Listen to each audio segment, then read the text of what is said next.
Hello out there. Hey, welcome to Visual Radio. If we had a crew, we'd be rapping and then there'd be credits rolling. But we don't. This is a two-man job today with our thanks to CAT and Kurt for having us come in on short notice. Today is the 18th of July, Daniel? I think it is. The 18th of July, 2009. I like to time signature my shows. It's show number 422. And all the way from Rhode Island, Daniel Asa Rose, Larry's Kidney. I got to read this. The true story of how I found myself, that's him. He found himself in China with his black sheep cousin and his mail-order bride, skirting the law to get him a transplant and save his life.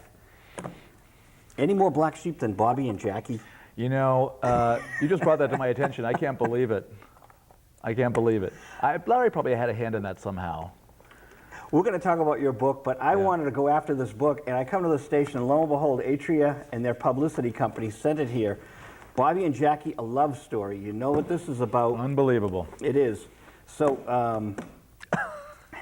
but your story, Larry's not as famous as Bobby or Jackie. No, not yet.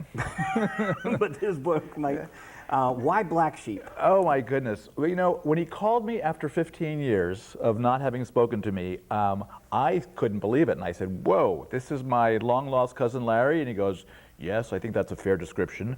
I said, my black sheep cousin Larry? He said, that's also apt. Oh, wow. As long as you don't mean it in a negative way, you're just telling the truth. And I said, I'm just telling the truth. You're my black sheep cousin, man. And he is indeed. So a black sheep isn't necessarily a bad thing. It's just his white sheep, and he's the black sheep. Yeah, it stands out. That's right. Stands out. He went his own way. We all, you know, graduated from good colleges and sort of stuck on the straight and narrow. And Larry dropped out of high school and found his own way and was much more creative in lots of ways than we were. Creativity is a key thing we could talk about as we explore your chronicling cousin Larry. Well, we had to stay creative to be able to get an illegal kidney in China, I'll tell you.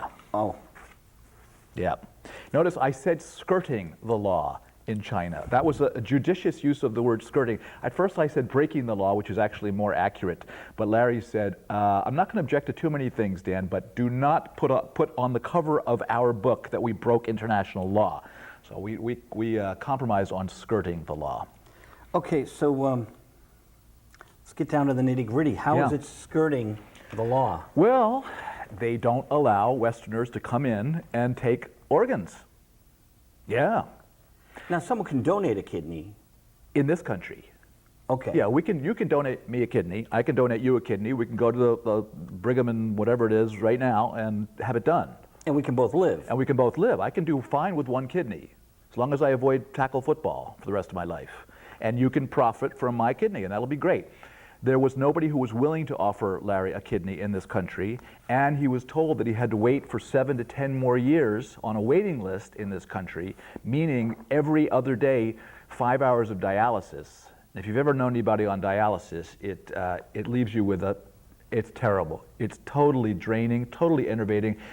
They take out your blood, they cleanse it, they put it back in, it leaves you, I mean, all Larry could do was sleep for 12 hours afterwards, and he'd be disoriented. I mean, he had no life. So he told me, Dan, if we don't go, and if I have to wait 7 to 10 more years, I'm out of here. I'm dead. I'm killing myself. I'm telling you frankly, I'm not going to be an invalid in a chair. So though we hadn't spoken in 15 years, and though we had a history of pretty bad blood between us, which we can talk about. Okay. It started right here in Lynn. Just up the shore. It sort of was, he gave me a stark choice. You know, you can either hold on to your grudges or you can come and save my life. And so it didn't take me long to figure out, you know, what the heck. He's my cousin, I love him. That is a kind of a emotional blackmail. Well, I guess so. I didn't, you know, he's not above guilting me. As you see in the first 5 or 10 pages, he throws everything at me. I'm on a chairlift in Colorado with my family. We're on vacation when my cell phone rings and Larry calls and says, hey, Dan, come and save my life. And I said, slow down here, Larry. What's this all about? And he started explaining to me. And he guilted me. He threw everything he could to get me to go, you know. I mean, he's a master manipulator. And I found it kind of charming to be manipulated by him. I've always found it charming to be manipulated by him. You know, have you ever been manipulated by a really good con man? Yeah. There's something kind of satisfying about it. Kind of like, okay, I surrender to this process. No. You don't like it. No. You don't like it. I don't like when you honestly Yeah. give of yourself Yeah. and people fixate and are attracted to you because they know that you're a nice person. It's not a good feeling. Well, you know what? It was legitimate in this case because I did owe Larry. I owed him. All right. You know, after Well, that's college. different. Yeah. Well, he's a couple of years younger than me. He dropped out of high school. He started a real estate firm in Boston. I went to Brown. I got this fancy Ivy League education. I came out of school with my, how profane can we get? With my rear end, no, with my head up my, wherever, anything, everything was reversed. I was very confused after I graduated from Brown. Larry had his head on straight and he said, you need to make money. If you want to be a writer, you got to support yourself. I went, really? He says, yes, come with me and rent slum apartments in Boston. You can have my spare bedroom and you can steal my Valium. So I said, this was basically a lifesaver for me. This was back in the day. But he really saved my life back then. I didn't know how I was going to support myself or what I was going to do. And he gave me this shelter and I owed him. So now it was time for me to repay the favor. Though we'd had some bad skirmishes over the years, it was, am I going to stand on ceremony and let him die, or am I going to go and risk life and limb and go do this thing for him? So it didn't take me long on the chairlift to decide, yeah, I'm going to go help him. Now, at this point in your career, and you have an illustrious career, you had written all sorts of stuff. Yeah. Did you figure you'd be writing a chronicle of this? Well, you know, it's never far from my mind because, and that's a fair question, because everything is grist for the mill for me. I mean, I've got my pad with me. I'm taking notes, much to the detriment of my friends and family. They know Dan takes notes. Everything eventually ends up on the page. So I figured, well, my first reaction was I'm really pissed off because it's very bad timing. I had just started a new book taking place in New Mexico, which is about as far as you can get from China, and a different mindset entirely. I was dealing with cowboys and desert rats, and here we're going to go to China. So I was a little bit irritated that I would have to be derailed. On the other hand, I thought, you know what? Larry is an amazing character. Larry may be the most colorful guy I've ever met in my life. I've always sort of had it in the back of my mind that I should write something about Larry, but I never had a vehicle to do. So I said, okay, if I go, I'll probably get an article. You know, I'll be able to tell funny stories about how Beijing has changed in the 25 years since I was there. When I was there last time, 25 years ago, by the way, I was thrown in jail, so I wasn't that eager to go back either. For something you wrote? No, for you want to know the real truth? I was young, I was drinking. We're about the same age, so we understand. 25 years ago, we acted a little differently. I was drunk on barley beer, and I went up to some Chinese soldiers, and I asked them if they knew a shortcut to the Dalai Lama's place. They didn't like that. They didn't know what I was asking, but they heard the syllables Dalai Lama, and they said, and they threw us in the clink, or whatever it's called. How many of you? Me and my buddy. And I spent the next 3 hours in a state of, it's the most frightened I've been as an adult. I would imagine, because you never know in a foreign country You what's never gonna know. happen. And this was in Tibet. It was in a rural outpost in Tibet. The soldiers were Chinese soldiers. They were recruited from the boonies in Tibet. So this was like a hardship post for them. So they were irritated to begin with. And suddenly some American comes up to them and starts bothering about the Dalai Lama. They weren't amused. It's a kind of a funny story how I got out of it, but maybe I'll save that for the next time we meet, Joe. That's cool. But all I knew was that I did not want to get back in a Chinese slammer. And does that go on your permanent record in China when you come back into the country? I don't think so. That's a really good question. I don't think anybody remembered it or knew about it. I don't even think they knew what to do with me, 25 years ago. I didn't have any identification on me or anything like that. We were just drunk on barley beer. We were just wandering around. We were 25 or whatever. That James Bond movie with Carrie, what's his name? He's the drug dealer. No one saw you come in, Mr. Bond. No one Wow, saw you it was leave. exactly like that, exactly like that. I felt, for those 3 hours, I felt we had fallen through one of those cracks in the world. No one would know where we were. No identification. No one would ever hear from us again. No one can see you leave. Yeah. There are people around the world who are caught in the system like that, just fall between the cracks. And I thought this happened to us. Luckily, okay, I'll tell you the very brief story. I had one piece of information on me. I had the Dalai Lama's phone number. Well, almost. I had gone to a banquet the night before in Lhasa, the capital of Tibet, and I was drunk that night too on barley beer, and I'd gone out with the vice president of Tibet's daughter, and I had taken a little stroll in the garden, and we'd sort of made out and stuff, and she'd given me her dad's business card, and she'd kissed the other side of it. So all of a Okay. sudden, these soldiers are blowing smoke in my face for 3 hours, and I'm sweating away and thinking we're lost to the world. When I remembered, Do I get a had- phone call? Yeah. Do I get a phone call? I had the business card of the Vice President of Tibet in my back pocket. That's all I had. No passport, no visa. And I gave it to them. They looked at it and they went, "Oh!" And they flipped it over, and there are some lip prints. And they didn't know how I got lip prints from the Vice President of Tibet. But all they knew was, let's let this person go. So they suddenly, instead of blowing smoke rings in our faces like they'd been doing for 3 hours, they suddenly start pounding cigarettes into our laps and treating us like royalty, and they sent us on our way. If I saw a guy that had the lip prints from the vice president, I would call the National Enquirer of China. Really? And make some Take money. Really? Good Scandal. thinking, Joe. Good thinking. I mean, you know. So I was not anxious to go back to China and experience the penal system again. And that was a distinct possibility, you know. If they were going to they could have made showpieces out of us. They're pretty strict about not letting Westerners in and taking organs, and so if they'd wanted to throw the book at us, they could have. Wow. Yeah. So the Chronicle is here. There's a great photo of you on the back. That's good for a movie. People can look at the book and. Thanks. Let's talk about the William Morrow. Okay.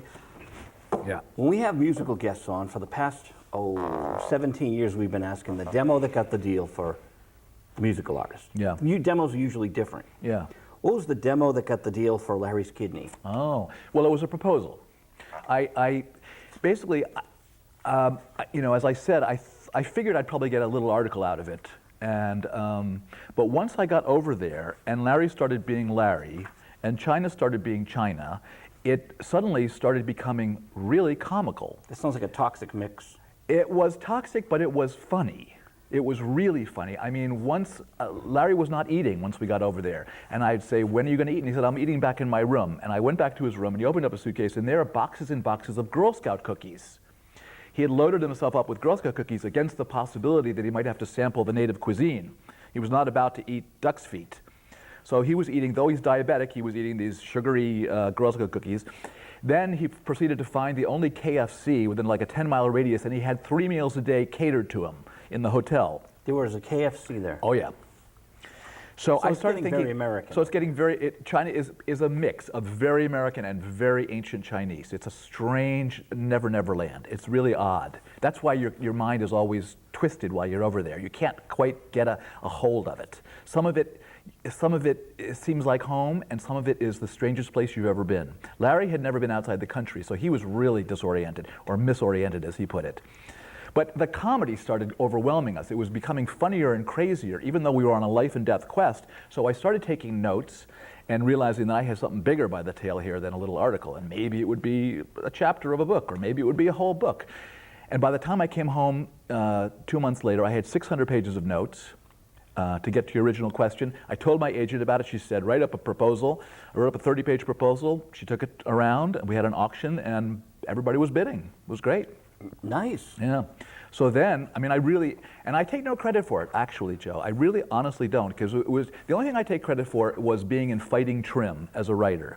I'd been writing every day, practically, for 35 years, in preparation for a big story coming along. And I've had some pretty good stories over the course of my life, but this was the biggest. This was just so funny and so incredible and so unbelievable that I realized I got to pay attention. And I don't want to exaggerate. I don't want to take anything out of context. I just want to follow the story. So I give myself credit for following the story, knowing a good story when it came along. But I take no credit for the story itself. That was just given to me by Larry and the Chinese people. But you know, what's that great painter? He's in teaching a classroom, and he does a painting in 15 minutes, and the class says, "Wow, how could you do that in 15 minutes? It took me my whole life." Wow. Exactly. Exactly. So you know, I was there, in shape. I was in automatically shape. writing, So and- yeah. So I do credit. I'm glad about that I was able to catch it when it happened and ride it to the end. And what is the time period between this book and Hiding Places? A father and his sons retrace his sons, multiples. So Yeah. your brothers. No, Hiding Places, a father and his sons retraced their family's escape from the Holocaust. Oh. Yeah, I took my two, they're now big boys, they were then little boys, I took them to Belgium and France, and we retraced the escape routes that my mother and her family took, eluding Hitler. I haven't seen it, so I thought it was your father. No, talking to you. Oh, no, it's I you took and- my little boys. Okay. I had just been divorced. I wanted to teach my boys about where they came from and their history, and I also wanted to show them about how people survived much worse times than ours, because we were pretty shattered up. How old were they at the They time? were 8 and 11, or 8 and 12. And when was this? This was about 20 years ago. Oh, so they're like 32. They're men. They're Yeah. giant men living in Brooklyn. Oh. Yeah. It took me 10 years to write that book. This one took me basically 6 months. I got home, I assembled my notes, wrote the proposal, and then everybody was saying, what was it like? What was it like? And I said, honestly, it's such an incredible story. The only way I'm going to be able to even tell you what it was like is for me to write a book and give you it between covers. And that's what I did. So I wrote it in a fever. I've never been sort of as fully engaged as this for 6 months. The last one took me 10 years. This one took me 6 months, just day in, day out. It just came out by itself. But it's all true. You didn't fictionalize Didn't any- need to. Didn't want to. Didn't want to spoil it by exaggerating because it was so incredible. I mean, everything from the cab driver who took us around, who I thought was a very nice woman who turned out to be a man, to the doctors and the spies and the romance. I did not want to exaggerate one little bit so people would know it was true. You know what? I'm not that good a fiction writer.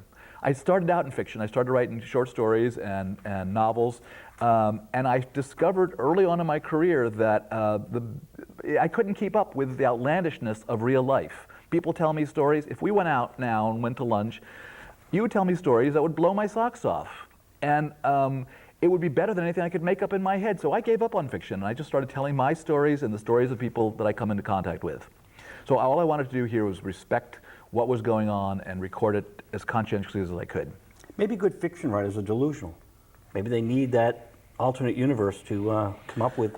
Maybe. I did it for years, you know, and I just felt it paled in comparison to the real world. The real world was outstripping anything I could come up with in my imagination. Maybe it's also the crazy times we live in.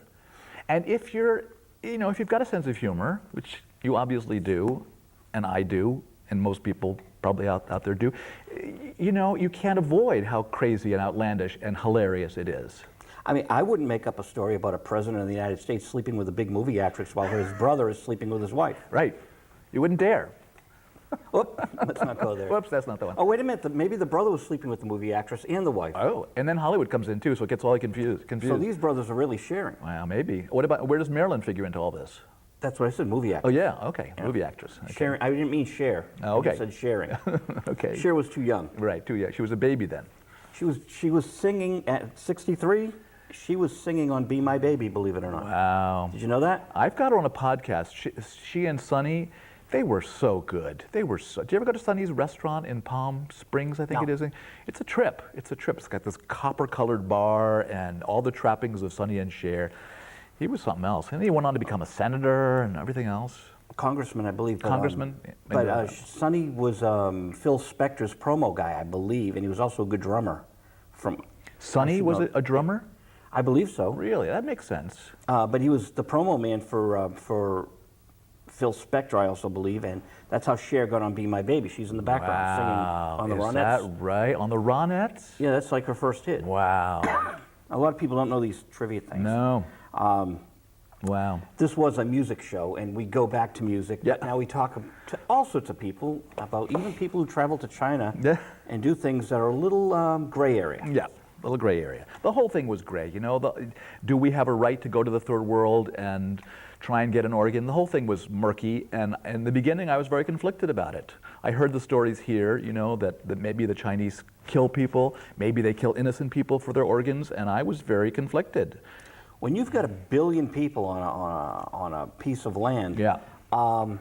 there are going to be, life is a cheaper commodity than it is when you get 300 million. I'm afraid that's true. And life is a cheap commodity here. Cheap enough. You know, there are homeless people, Yeah. and if you've got money, you get great medical care, and if Right. you don't, you don't. So, you know, put that times 3. Yeah. And you Or see more. the problems that, Or China. times 5 or something, yes. It's basically the size of the United States geographically, and it's got all the people of the United States, plus Canada, plus Latin America, plus South America, plus the bottom half of Africa, all packed into the same size as America. So it's the same size as USA? Yeah, yeah. Wow. But it's something like 5 times as many. I mean, if you leave a stadium after the Red Sox game and everybody's crushing, that's what it's like 24/7, everywhere. Really? Everywhere. See, now we're not even, I'm not aware of Yeah. that. Yeah. I did have a question. It's another world. We go to a Chinese restaurant and it's a treat. Yeah. Do you think when they go to a McDonald's or a KFC, to them it's like us going to a Chinese I'll restaurant? tell you, the most popular, we ended up in this little tiny city. Actually, it's not so little tiny, it's 10 million people, but there's so many 10 million people cities in China that no one here's ever heard of that one. There are like 50 of them. So we're ending up in this little city way out in the west in China where there weren't any Westerners, and everybody was gawking at us and stumbling over themselves when they would see us. And there were Chinese restaurants, of course, on every corner, and I'll tell you what the hottest spot in town was, where all the bicycles were. You'd have to walk, you have to meander your way through a grove of bicycles. KFC, hot spot. The only thing that was different is they had bamboo shoots instead of chow mein, but otherwise instead of coleslaw. But otherwise, dead ringer and the Coke had a kind of medicinal taste, and the mashed potatoes were a little more syrup or gravy than mashed potatoes. But Larry didn't care. Larry loved it. He had 3 meals a day, KFC. And diabetic with a kidney problem. Now, I have a question. The dialysis, what was he doing in China? Well, that's the one thing we did plan for. I mean, we didn't. Once he called me on the chairlift, we only had a little time before we left, so we didn't have any time to plan it. And as he said, frankly, Dan, you suck at planning. Like I do. We both suck at planning, and you know as well as I do that most of the deals in the world go down not because of advanced planning, which we could do from now until forever, but because you happen to be standing there when the deal goes down. Things fall into place. So let's just go over there and without knowing anybody and just see what happens. And that was our game plan. Let's just go and find a pre-loved kidney somehow. But the one thing we did plan for was to find a clinic that could get him dialysis immediately, because he couldn't live for more than a few days without having his blood cleaned. So as soon as we got there, we did go out to this rural clinic outside Beijing and arrange for him to have his dialysis. Of course, Larry, being Larry, you're getting a motif here, refused to have his dialysis. And to this day, I don't know why. He sat in the back of the cab and he said, "I don't feel like dialysis today." He was like Marlon Brando on set, I don't feel it. I call him the diva of dialysis. He just wasn't in the mood to have his blood removed and cleaned, and so nothing. Larry is one of these people he's like a tree stump. If he doesn't want to do something, he will not be moved. And what does he think of the book? Good question. He asked me in China, once I realized it was going to be a book, and I asked his permission, and he said, by all means, you're here on your own dime. You're not seeing your kids for 2 months. Win a Pulitzer. You have my blessing. What will I think of it? He asked me, and he said, "Will I want to show it to my 13 godchildren?" Because though Larry has alienated everybody in his own family, he's very charismatic in his own way, and he's got lots of friends and lots of fans, and he teaches his college in a little college teaches arbitration and negotiation in a college in Florida, and he's got the respect of all his colleagues and the deans and the nuns who run the place, and everybody names him godfather of their children. So he asked me, what will my godchildren think of this book? And I said, you know what? In the beginning, you're going to be shocked, because I'm putting everything down here. As you know, I'm taking notes constantly. You're telling me your life stories. I'm asking you probing questions. I'm finding out about your relationship with your mother and your father and why you've never gotten married, though you've had lots of girlfriends. And I'm telling it all. So you're going to be shocked when you first see the book. I said, but then after the dust settles and the smoke clears in a few months or a few years or however long it takes, I think you will be very moved that someone took the time and the attention to record your life. And Larry said, in his own Larry way, I think that's a fair answer to what I think is a fair question. And he approved it. He read the whole thing. Okay. He didn't like a couple of things specifically, and I tried to go out of my way to soften those things. He didn't like the word breaking the law on the cover, as I said. He's got a little bit of a speech impediment. The first word of the book is hello, because that's how he speaks. But he didn't like me doing that too much in the book. He's self-conscious about a slight speech impediment. And actually, he doesn't really have it too much anymore anyway. It was mostly me remembering him as a kid. He was my beloved little cousin. He was 2 years younger than me. He was this roly-poly guy. This kid used to delight in running up the down escalators, and he would repeat Clint Eastwood lines into a fan, like, make my day, make my day. And he was a character, so he was my chubby little cousin. I was very fond of him. But I remembered him and his speech impediments of that day, and I think I probably put in too many for what he felt comfortable with today, so I cleaned that up. And I said to him, can you tell Larry that this is an act of love, this book? And Larry's not a sentimental guy, but he said, yes, I do, Dan. Well, you spent time chronicling the story, and anyone who invests time like that. Well, it was all Larry all the time in my brain. Once I committed to this idea, to go there, to take the time, to do all this, to be in the same room with him for 2 months, basically sharing, I was dreaming about Larry. Then I got home and I was transposing the notes about Larry, and then for the next 6 months I was writing Larry, and now I'm doing the publicity for Larry. It's been, I got up in the middle of the night to call my dog, Laddie, a few months ago, and I'm outside in the rain going, come here, Larry, come here, Larry. I mean, Larry just took over my brain.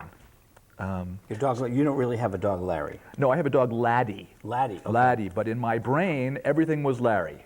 So there I am in the middle of the night calling for Larry. I mean, yes, he took over my brain, and it's kind of, if I'd known that he was going to take over my brain, I might have thought twice. But it's been 2 years now. It's been just about 2 years ago now that he called me to do this, and it's been, my kids say, if we hear the word Larry one more time, or kidney one more time, I go, guys, how many bear with kids me. You have? Well, I got the 2 older ones that I took to Europe for that book. They're now these Brooklyn men, and I've got 2 little boys. I'm doing it all over again. Wow. 11 and 14. Okay. Yeah. So I got 4 guys. Wow. Yeah. And they all have to hear about Uncle Larry. Poor guys. Poor Was he guys. Uncle Larry or Cousin Larry? He's Cousin Larry, but they had never met him because he was the black sheep. And I hadn't heard from Larry in 15 years. Now they know him. Yeah, now they know him. Now they want to meet him because he's such a character. Right. You've made him immortal. Yeah, well, I just recorded him like he is. He's a larger-than-life character. He's really a fascinating guy. I mean, he's been not only is he a college teacher who carries guns to class, but he's a couch potato. He's never exercised a day in his life. Oh, wow. He's an inventor of what I call get-poor-quick schemes, one after another. The reason we weren't speaking all those years is because he ratted me out to the FBI for inflating my mortgage on a condo application for a condo just up the road in Lynn, which he advised me to do because he needed the commission. You get that? You following that? And I helped him anyway because I figured, okay, we didn't speak for 15 years, but now his life was on the line. Now, the reason he was mad and the reason he ratted me out was because I had lent him $1,000 to spot him for one of his get-poor-quick inventions, which was for wooden neckties, which he thought would be a big money maker because... He sounds like B. Arthur's husband in The Golden Girls. Remind me.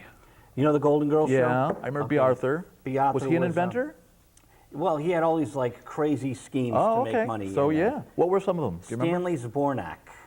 What was He would always guy? Stanley Spornak, Wow. and she was Dorothy Spornak. Okay. And he would always have these. His business was jokes, like just the joke store you walk into. So Yeah. we'd have all these different things that he would come up with. Oh, cool. Do you remember any of them? No, but he would sometimes make money, and sometimes he'd make a lot of money, and then sometimes he wouldn't. Oh, okay. Well, that's just like Larry. Larry would sometimes make money on these schemes. The wooden neckties could have been a great idea. The idea was you can sponge the gravy stains off. Who knows? It might have made it. But no, you're not a customer of that, huh? What about yarmulkes for dogs? There's an idea, huh? You want to buy 3? No. No. Okay. Well, that also didn't work. I wore a yarmulke once in my life because my lawyer at the time, the late Ben Sargon, wonderful man, had a second bar mitzvah. Wow. At You what ever age? heard of a second bar mitzvah? No. Why wasn't the first one? Why didn't the first one take? That's just it. I don't know. Wow. He's just such a sweet old man, and I was very honored to be at his second bar mitzvah. I'd never been in a temple in my life, and I wore a yarmulke. So wow. Did it stay on? Because it takes some skill to be able to sort of balance the yarmulke. I was cool with that, but it was just it was in Brookline at a temple, and it was very nice, and it was elegant, and I was honored. Yeah. I Nice. was touched. Yeah. But he was 93 at the time, Wow. and I used to manage Jimmy Miller, who produced the Rolling Stones. Whoa. Over 100 songs for the Stones. Brown Sugar, Gimme Shelter. The biggies. Yeah. Ben was the man who put our first contract together. I had 3 contracts with Jimmy. This is a Boston lawyer? Yes. Yeah. And he'd call the house, and Jimmy would go, "My God, he sounds like Count Dracula." "Joe, it's Ben." Oh my goodness. He grew up in Bombay, Oh wow. and he knew 5 languages. Wow. I had a record deal for Europe, for France, and he knew 5 languages. He knew French. I needed someone to translate. That's how I met Ben. Wow. But what a sweet man. Wow. And he was over on Beacon Street with his little office, and I'm glad I had that experience, that Ben was in my life. Yeah, really. So he had a bar mitzvah 80 years after his first one, and he invited his friends. Well, I didn't know. It was at 13 would be his 13, first? yeah, 13. So at 93, Wow. he invited, well, I don't know if he invited his friends. His wife was there, and Yeah. I was there. You were there. It was an experience. But Yeah. people, again, Yeah. when I say second bar mitzvah, people look at me, so I didn't realize there weren't a lot of second bar mitzvahs. I never heard of one. I've heard of people, missing their bar mitzvah for some reason, and then at 40 or 50 deciding they want to do this. But I never heard of a second bar mitzvah. Yeah, I guess people renew their marriage vows, so maybe it was something a deal like that. You know, it's just kind of nice because, especially where it's an oddity, Yeah. it's kind of neat for conversation. Well, you asked me before how Larry guilted me into doing this. One of the things he threw at me was he said, "Remember how I helped you out at my bar mitzvah, Dan?" And I went like, "No, I was still on the chairlift. I don't remember that right now, Larry. There's a lot going on, and you're inviting me to China to break the law. So what do you mean you helped me out at your bar mitzvah 40 years ago?" And he said, "Well, don't you remember?" After I got on the podium and I did all my prayers and stuff, then we all adjourned to the dining room to have our banquet, and you stayed behind in the empty hall and went up to the microphone and started making mock speeches into the microphone. You thought it was dead. Well, it wasn't dead. It was being pumped live into the banquet room. And you were rather profane, Dan. And I was 15, I was 2 years older than him, and I was just sort of spouting off into what I thought was a dead microphone. And my father, apparently everybody was laughing in the other room. My father, of course, being the father of a teenage boy myself several times, I can tell you, we panic and we want to control this uncontrollable force called a teenage boy. So he's like flapping all over the room trying to find me, and finally he found me and kicked me out of the banquet into the parking lot. And Larry reminded me, while I was on the chairlift, 40 years later, that I was wandering around the parking lot, and Larry came out with a plate of strawberry shortcake for me because he didn't want me to be hungry. So you should go to China because you got strawberry shortcake. Yeah. That's a fair, equitable deal. Yeah. You're on a chairlift, and this is his bargaining chip. Yeah. It worked. It totally worked. I went, you were a sweetheart. That's right. I was lonely. I was sad. I was also chuckling because I'd been swearing into the microphone, and I got it over these people. But he wanted to help out his big cousin. So here it is 40 years later, and I'm returning the favor and some other favors. When was A Small Family with Rooster published? Okay, that was, as I said, I started out in fiction. So my first, after college and after living in Larry's spare bedroom and stealing his Valium to stay calm and figure out my life, I joined a newspaper for a while in Massachusetts and learned how to write in a way that people would understand, because the kind of writing that we do in college and stuff is pretty out there. Which paper, can I ask? Yeah, it's called The Spectator in Somerset. Okay. Yeah. Somerset, Dighton. Oh, I know of it, down on the Cape. Yeah, almost on the Cape. Yeah. The other side of Fall River. Yeah, I know The Spectator. Yeah, The Spectator. It was a great little paper. I did it for 3 years. I ended up being the news editor. I started out just having adventures. I would go quahogging for a week. I went to the Bristol House of Corrections for a week and talked to the prisoners. I discovered the Indian lore of the region. I just would have an adventure a week, and then I'd write about it. And then I got into the zoning board of appeals and all this stuff, and it was very, very cool. It grounded me. It taught me about the world and how people operate and how they get by, and what did I know about zoning boards of appeals? So, and only after I'd had that under my belt did I sort of leave and decide that I could embark on a world of fiction. So I wrote a novel called Flipping for It, which was a black comedy about divorce from the man's point of view. And then who published these two? That was St. Martin's. Oh, so St. Martin's was Flipping It. What was Yeah, Small Flipping Family for with It. Rooster? That was also St. Martin's. That was a collection of short stories. Okay. Yeah, I was publishing short stories in lots of magazines around the country. Oh, so you collected them? Yep. So Good. I collected them, put them in, and then I was writing. I had a travel column in Esquire magazine. Was sending me all over the world to have adventures again. It was like The Spectator, but on a bigger scale. So instead of going quahogging in Narragansett Bay, I was going drinking barley beer in Tibet for instance. Okay. And I'd write about Oh, that. so you were on assignment for Esquire. Yes. Not that that would have done me any good if I'd been stayed in the clinker. They wouldn't have. Well, we saw what happened to the journalists in Korea, and they've got Al Gore employing them. He can't do anything about it. So They're still there, right? they're still there. In fact, I was invited to go to Korea this fall. There's a group going from Brown University, and at first I thought, wow, there have only been like, what, 200 Westerners who've visited North Korea in the last 20 or 30 years? It would be amazing to go. I wouldn't be able to take notes, but I would do something. I would write inside. And anyway, when this happened about these two women that they probably abducted from the good side of the border, and they're making choke cases out of them, I just said, I'm out of here. I'm not usually a cautious person, as you can probably tell from the chairlift scene, but in this case, I said, absolutely not. It's the wrong time to play into that madman's hands. And you've But got the the group- Taliban just took on a U.S. soldier. Yeah. We've got Very to do scary, something just very about scary. keeping people. People have got to. This Absolutely. has got to be taught in school. Just don't go there. You know, don't go there, and do not talk to soldiers in foreign countries. They have no sense of humor. It's not like ribbing a cop in this country, you know, where there's going to be. You don't even talk to the police around here. Well, you these don't even days, do you know? that, and you certainly don't go up to them when you're drunk on barley beer and ask them if they know a shortcut to what would be the equivalent. I don't know. You don't do that. But in a foreign country where you're at their mercy completely, you just stay away from the soldiers. You keep your head down, you do what's right, and you get out. So I told this group, in fact, I'm trying to talk them out of it. I said, there's no way I'm going. We don't know what this leader wants to do with these two journalists he's plucked off the street, and let's not play into his hands. I'm trying to talk them out of going, because it's not good. No, it's insanity. So you had those 3 books out. So I had those 3 books out. The Then nonfiction and the 2 fiction. Yeah, I decided to just do a longer travel piece, basically, and that turned into Hiding Places, where I took my sons on this thing. But it was an incredible journey because lots of things happened, and we met people who had saved our family and people who had actually persecuted our family, and we had conversations with them. And my kids, being 8 and 12, were at a time when they hadn't known about the Holocaust and about World War II, and they were also at a time when they were learning about the birds and the bees and stuff. So it was an incredible summer. We talked about life and about death, and I introduced them to, what is that? No, little guy? don't hurt Okay. it. I hope I'm you not don't hurt hurting him. I wouldn't hurt that. Okay. I've been in Tibet. I sanctify life. He's having a good time. Yeah, we have a creature of God here on the That's table. right. That's what I He's call checking it. us out. Well, I didn't mean to think that you'd, but some I was people not. do. No, I wouldn't do that. I go out of my way to let moths out of the house and stuff like that, and spiders. We do I'm too. a softie. You do too? Yeah, and I'm on a crusade to like not boil lobsters. Yeah, I like that. I feel terrible when that happens. Oh, I won't eat them anymore. Good for you. Good You for know? you. I go to a restaurant and the first thing they show you is the big tank with these poor creatures, 8 deep, and their poor claws are rubber banded together. Oh, my God.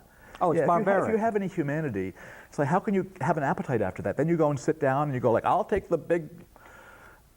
It's awful. You know, I don't want to veer off into other topics, but when you go to China and you tell me that I was at the Temptations concert on the Esplanade last Saturday night, and there were 70,000 people. Wow. And oldies and the promoter gave me the VIP pass, so you know I had these seats that were like in this wonderful little oasis with free soda. Cool. And free water, and you don't have to be where everyone's jam-packed, but it's like getting there was like 20 minutes because it was so. Yeah. It's like China. And I'm like, we got to start controlling the population because too many creatures are getting killed. Yeah. So people can eat, and then Yeah. people just keep procreating. Oh, yeah. What is it over in China? Every 2 seconds a baby's born? Something like that. But then they have a very strict one-child policy, you know, which is amazing when you think about it, because they used to all be part of extended clans with uncles and great uncles and many cousins and nieces and nephews, and now nobody has cousins. You Oh, know, really? Yeah, it's very, very small. It's 2 parents and a daughter or a son. That's all. Very, very rare to find. You never see pregnant people on the street. They have been strictly controlling. But it's very clever because not only does it cut down on the population, but it also enforces the idea that their true family is the country, is the state. So they have this kind of allegiance to each other. And they will go, when they're negotiating for something in a market, for instance, they'll go like, no, uncle, no, I don't want to pay that price. But they'll sort of refer to an older man as an uncle, and they're all sort of, they've got this idea that they're all one people, one family, which is pretty tight. You know about Russia, and every day they have a procreation day every year. No. Oh yeah, This sounds like fun. Yeah, every year Russia has a state-sponsored procreation day, fertility day, where people get off, and the holiday is to procreate. Whoa. So a lot of people are born 9 months after procreation day. So is it with your designated partner? Is that Yes. the idea? I see. Oh, yeah, Okay. it has to be so a it's marriage. But it's still fun. The point, of course, is to repopulate. Why, are they suffering population decreases? Yes. Oh. Now, Wow. the logical mind says Russia should strike a deal with China where Really? they become comrades. Yeah. And have the Russian Do a little men marry the intermixing. women who Yeah, have children perfect. already, bring But- them in. We have to really stop this population explosion because it's way out of control. It's totally bad. It's totally bad. But the Russians and Chinese are never going to get together to get that one happening, though, Joe, because there's a lot of bad. We you know, understand this, yeah. but I'm just saying the logical. I prefaced Oh, it, yeah. If logic were to rule the world, and I think we're coming to that point where we're reaching a tipping point where we're either going to get very logical or we're going to, the whole planet will die. Mm-hmm. I don't think there's either or. I know. It's pretty stark. It's It pretty is. stark. So when you have respect for, Larry's kidney, or you respect for a little ant on the table, it's the upper part of it. And when people just throw lobsters into a boiling pot without even thinking, that's the downside. I agree with you. And that's what visual radio is all about. We have our digressions, our subplot. Digressions are our life. Yep. Quincy Jones. This just came in the mail. Wow. The birthday celebration. I'm a little miffed that Leslie Gore's not on here doing It's My Party. Why? What'd she have to do with Quincy Jones? He produced all her hits, all her okay. early hits. Wow. Is Leslie? California Nights. He didn't do that one, I don't think. Okay. Marvin Hamlish wrote one of her hits. Wow. Leslie, is she still around? Yeah, she's great. I reviewed Really? one of her. She's still performing? Yes, for Wow. 9 years I did a lot of reviews for allmusic.com. You know the All Media guy? Yeah. Now I'm with Gem, so I moved Okay. over to Gem, where I'm basically doing the whole magazine. I'm the editor. So the music stuff, this stuff comes in the mail daily. A 5 CD set from Gary Moore. I mean, this So you've is got a great delicious. life. It's fun. You get to pick and choose what you want to think about and what you want to write about. and what you want- Actually, no. When you're editor, we're going to list like all the records coming out. It becomes overwhelming. Oh, So you like give away CDs and books all the time? No, we don't actually. We give away books when people come into the TV show. I see. But Okay. we're reviewing these all the time. Like Cool. Jethro Tull just came in. If Ian Anderson came in the studio, we do giveaways. Okay. And I love now, to is interview. he still around? Oh yeah, he is brilliant. Wow. Does he still have this hair? He is brilliant. Wow. They've put out more Jethro Tull DVDs than you can imagine. Really? And that's I haven't a good heard thing. him since like '72. Oh no, he's still out there. Wow. In fact, He was amazing. He still is. If you listen to him do interviews, he is a very Brilliant intellectual guy. man. And his publicist, this is from Carol Kay in New York, Chaos. Okay. So she's handling this. It's probably Eagle Vision. It is. Mm-hmm. Carol Kay, her husband is Joan Jett's guitar player, Ricky Byrd. Okay. Longtime famous couple in New York. Carol Kay, the publicist, Ricky Byrd, Joan Jett. So Carol handles this, but Ann Layton is Ian Anderson's personal publicist. Okay. And Ann's very much into animal rescue, and and she's an author. Yeah. So the network is kind of cool. Cool. And Wow. Yeah. and Jay and the Americans came into the studio thanks to Ann Layton, and they played Oh, my right here. Goodness. What were some of their songs? Cara Mia. Oh my goodness. Come a little Oh bit yeah. close. Come a little bit closer. But Marty Coopersmith's an old friend of mine, and they Wow. sat over there and they played here in Wow. TV, Winthrop TV. Oh, invite me back. I want to. Oh, all our authors, Daniel, Wow. who behave, no, all our authors, welcome to come back because we want to have Oh, roundtables that would be about so all. much fun. I was in the first Beatle riot in New York City, Really? 1963. Yep. And I saw the Doors twice. My roommate slept with Janis Joplin. Are we allowed to say this? Oh, My roommate slept with Janis Joplin when she came through.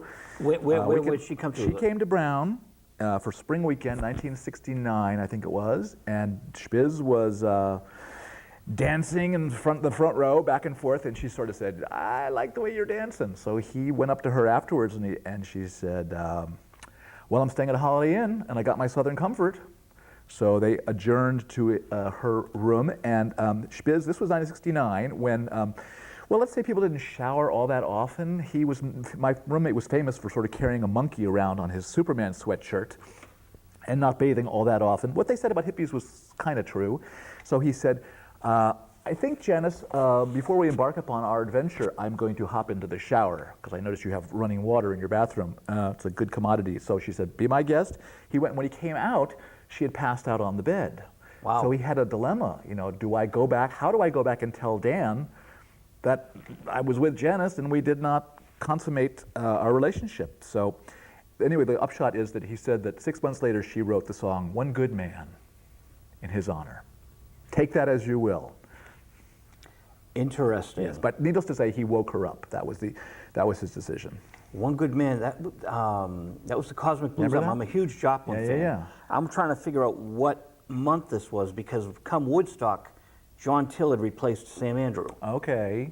And Woodstock was like August 17th, 69. Yeah, 69. This was spring of 69, I believe. So it'd be Sam Andrew from Big Brother, her boyfriend, on guitar. Ooh.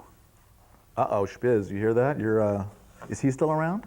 Sam is on my Facebook, and John Till, I'm interviewing John Till again. So John Till replaced Sam right before Woodstock. Wow. So Sam was with Big Brother and then half of the Cosmic Blues. Then John Till was the rest of Cosmic Blues right to Full Tilt Boogie to the end. Now I'm sending all these tapes up to Canada to John Till, and he's like, Sony just sent us the Joplin box from Woodstock. Oh, okay, wow. So I just sent that up to John, and now I'm going to interview him on.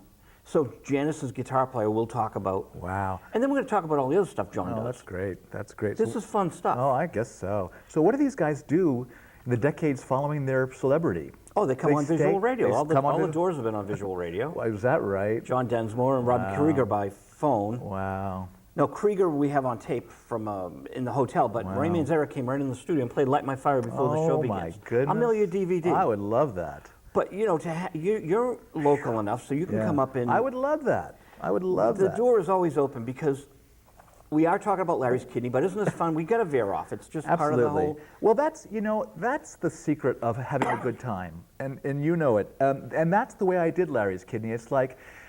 It just sort of came out seamlessly. I wasn't going to remove it from life. It was just, it came into my life while I was on a chairlift. We went immediately. We broke the law. We made friends in China. We saved Larry's life. I came home. I wrote about it and put it out, and life goes on. And if you read it, it feels like it was just ripped out of anybody's life because it was just 2 months with everything that happened in it.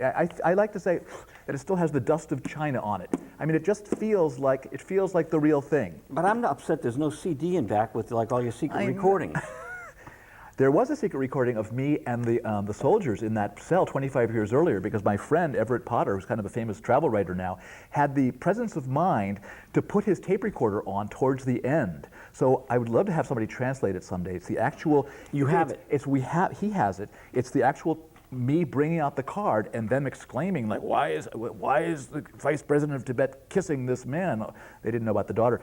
I would love to have it translated sometime, but the proof will be there. I have a lot of the stuff from Larry on videotape. In fact, if you ever want to show it, I've got. You brought video. Yeah, I took a lot of video. I've got the hospital. I've got Larry eating up to his elbows in KFC, surrounded by all the pretty nurses. He was kind of a famous guy in the hospital because he was a Westerner.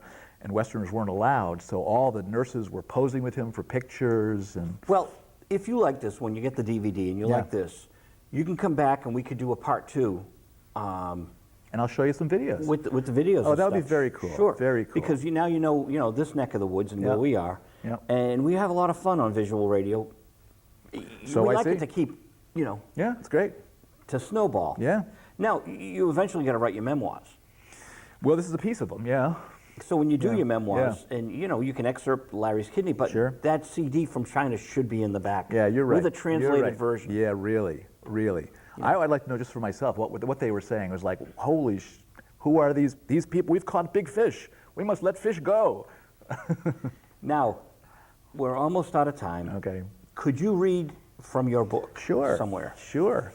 Shall I start from the beginning? I was describing what it was like on the chairlift, so maybe I better... Anywhere you'd like. Yeah, why don't I do that? Because it gets so involved. I mean, there's so many subplots going on. I mean, Larry is such an amazing character that everything builds upon itself, and by the time you get to the middle of the book, you cannot believe this character and what he's done with his life, but you need to get there page by page. So I'll just start at the beginning. You read, and I'm going to be right back. Okay. It's called The Phone Call. Am I looking in this camera here? Yes. Right. Okay.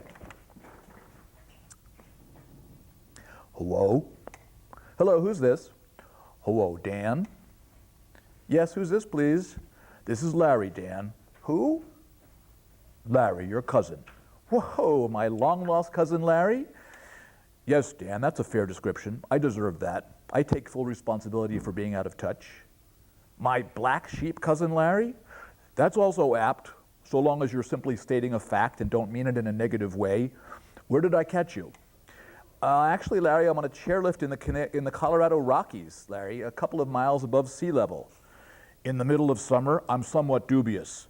Not that I'm calling you a liar necessarily, but people have been known to alter their whereabouts to avoid speaking to people they aren't necessarily eager to speak to.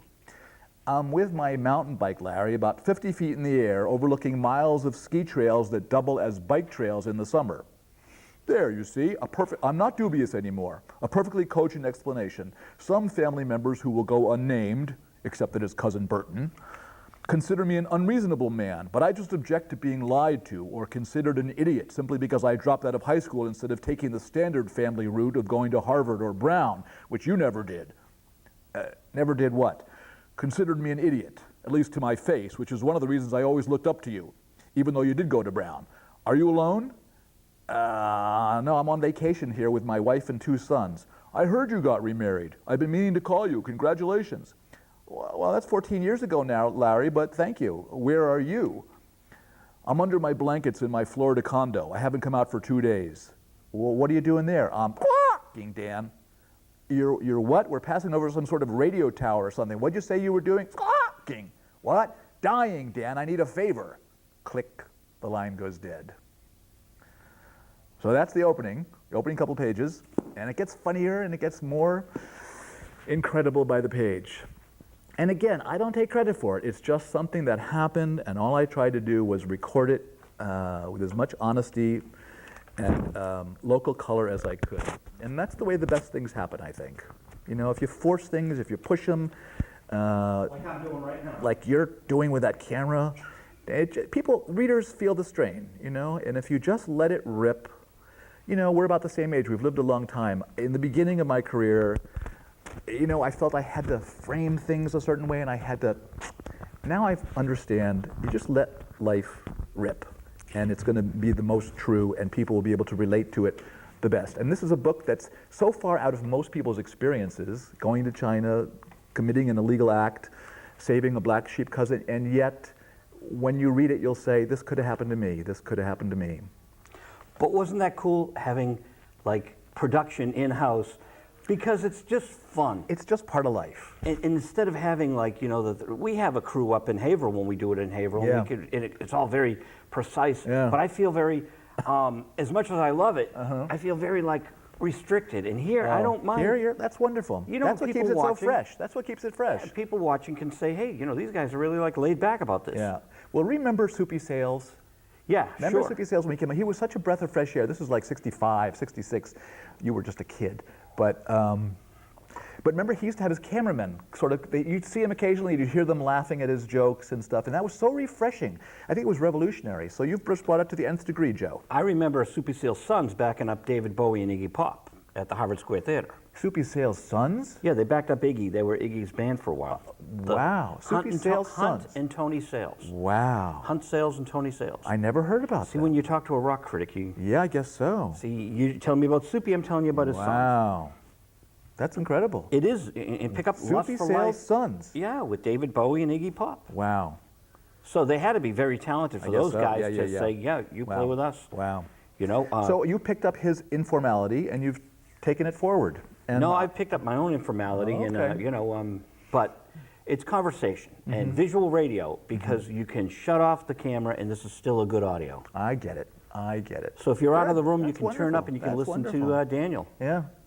And That's a very cool idea. you can take that reading and put it up on YouTube. In fact, we'll probably do that. Cool. So we've got Daniel reading from Larry's Excellent. So Kidney. you can ice and dice or whatever you call it. Yeah. I Slice and tell the dice, authors slice to and go on a bunch of 10 or 20 public access shows and then do a compilation. That'd be great. Great. Because well, you have a charm, Joe. I mean, that's how I responded to it immediately as soon as you contacted me, because I could tell you didn't do things the orthodox, stale way. You have a fresh approach, and obviously it works. And have you had fun here? I've had a terrible time. This Okay, has been well, awful. But you have had fun. I have had fun, yes. You know, hey, you didn't know about Bobby and Jackie. I taught you something. Yeah, you did. This was something I was going after, folks. I really was.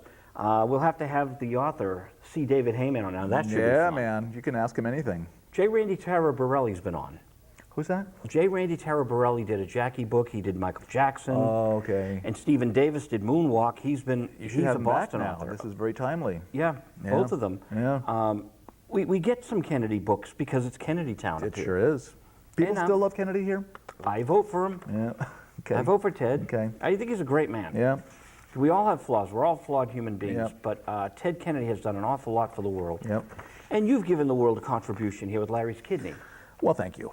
Thank You you, Joe. have. Thank you. You know, Thank it's a travelogue. Well, it's a travelogue, and also, and my father got this right away. I was so pleased. He said it's a love story. It's a love story. It's about getting over grievances with a person and doing the right thing. And it's a love story towards China, too, because they helped us. They didn't have to do this, and they did. So it's a love story on lots of levels. Well, you bring it full circle because we're talking about the population explosion and how the world is like teetering on this tipping point. If people in their own families who have grudges, and most families do, if they can't communicate, Amen. knowing the same language, Amen. how in God's name can the Russians talk to the Chinese? That's right. And implement your plan for saving the planet. Yeah. And Russians talking to Chinese would be all Greek to me. I mean, it would be, it's, you know. Yeah, So but it all comes down, Joe, to you and me, to me and him and her. It's all one-to-one. It's all human level. And the best books, I think, are that way. It's the reader, it's the writer speaking in the reader's ear and the reader responding in that personal way. So if people get that from this book, I'm pleased. I've done my job. And are you going to go on a little book tour now and talk to at bookstores? Yeah, I've been doing a little bit. I did Brookline Booksmith. And I did some nice stuff. place. It was a very nice place. Great audience. We taped Ray Manzarek there. Oh, wow. After he did the show in Medford, we went over to. Cool. Yeah. Yeah, that's cool. It's gotten great press. The Boston Globe get a great review. Boston Phoenix is excerpting it this coming week as one of their summer must-reads. Good publication, yeah. Good publication. And I'm going down to D.C. to do some NPR and stuff like that. It's catching on. And then there's Hollywood. Hollywood is pretty hot on the story. So I was going to ask that question at the beginning of the show. Yeah. That's one of our first questions. Oh, okay. So Hollywood? Hollywood's seriously interested, yeah. In fact, they called while I was driving up here this morning on my cell phone. I get the greatest cell phone calls, you know. I love Clint Eastwood's work as a director. Oh, I do too. You know, wouldn't that be Fabulous. nice, Clint Eastwood? Well, Larry, in China, we were sort of speculating. He said, so this is a book, Dan, maybe we can make a movie out of this. And I said, what I said at the beginning, what do you mean we, Larry? But I said, who do you want to play you? And he said, Clint Eastwood. So that's how he sees himself. I said, you know, he's kind of old and stuff. He said, well, okay, Woody Harrelson would be pretty good for me. There you go. So that'd be fine. In Her Shoes. Do you know that movie, In Her Shoes? Yeah. Yeah, the author, Jennifer Weiner, was on. Jennifer Weiner. Oh, okay. What is she like? She's wonderful. Really? Great guest. I'd love to have her back. She was on in October of 2002. And the She book, sat right here? no, Medford. Oh, okay. And then in 2005, the movie came out, so we re-released the show. Oh, okay. And she was a lot of fun, but the reason I'm bringing her up is that she gave a little Alfred Hitchcock in the movie. She's like in the beginning. Oh, she did? She and a friend are walking down the street, Wow. and I said, oh, Jennifer. Oh, that's cool. Well, maybe Larry and me can do that in the movie of this. So. Do you like The Matrix? Yeah. It's a little over my head, but I like it. As the Oracle says, our time is up. Our time is up. Everyone, it's Visual Radio 422. Daniel Asa Rose here. Great guest. Thank you very much, and thanks for listening. July 18th, 2009, and we'll be back in your home soon. Bye.